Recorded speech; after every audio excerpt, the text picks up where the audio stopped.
Okay, we are on the south side of the garage exterior wall here.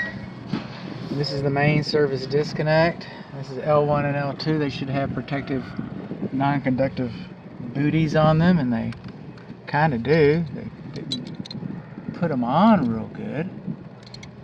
This is not my job. No good deed goes unpunished. This might be the last video of the day.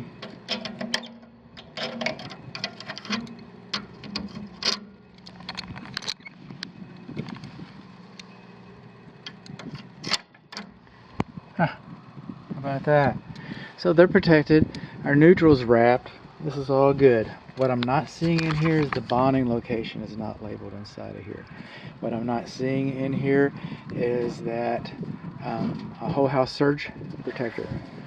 What I'm not seeing here is it should say main disconnect in red out here so the fire department can see this instantly. But also what I'm looking for out here, and this is our electric meter right here, okay, is that 3 sides should be sealed to help prevent moisture from coming in. Okay, and I'll come and I'll button that up here in a little bit. Got a nice slide right there. It's awful crooked. I gotta tell you. Look at the neighbors or what. It's awful crooked. I'm just gonna go ahead and say it. Just say it, bud. The electric power supply conduit to the meter was crooked. I said it. Come on, moving on along, because we're movers and groovers, and we're coming in here. This is our UFER. This is the second bond. It's supposed to be within 6 feet. The meter's about here. Okay. So there's our UFER. Spelled U-F-E-R.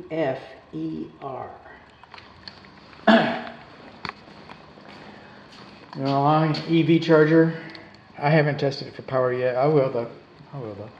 This is the what you would think is the main service panel. You got your main disconnect here as well. They've got one of those non-conductive covers right here, which is good. You can't have enough safety, but it's not necessary. So we don't have one here, but it's not necessary. Okay, so we're moving on along. What else have we got? The bonding location is not labeled inside of here. Okay, now we're going to come up here and see what we're going to do with some retrofitting or whatever, because it looks to me like the electrician was just trying to catch up. That's why you had the disconnect on that back side. Trying to catch up, but it was kind of missing a few steps. So when we get to our master bath GFCI, that has its own, okay, the fireplace, kitchen plugs. We run into AFCIs here? No, I'm not running into AFCIs on my kitchen plugs. Huh. Okay, no AFCIs on the kitchen plugs. What else are you not running into, bud? Well, I'm not running into a lockout for the kitchen range. I'm not looking at GFCI for the clothes dryer 220.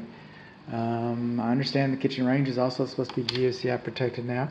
The only things that are not required to be GFCI protected, to my knowledge, is the condensing unit. I think even the indoor air handler is supposed to be GFCI protected by the most current codes. So, and we've got hand labeling, my favorite. You know, the manufacturer, Siemens, says printed. This is handwriting. I didn't wake up this morning wondering how I'm going to piss off the builder. How am I going to piss off the builder today? You know what? I'm tired of all that handwriting. I think it should be printed. That's what Bud's rules, Bud's book of rules. No, Siemens book of rules. The International Residential Codes book of rules. The National Electrical Codes book of rules. All those other book of rules that should have been printed. Okay, and durable.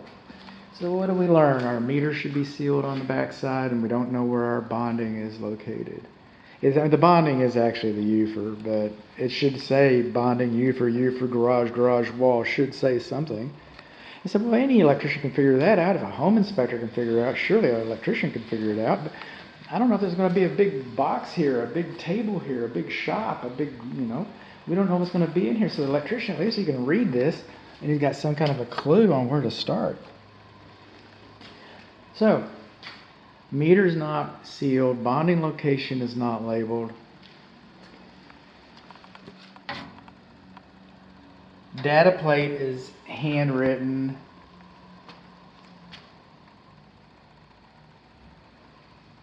Missing a lockout. Missing GFCI.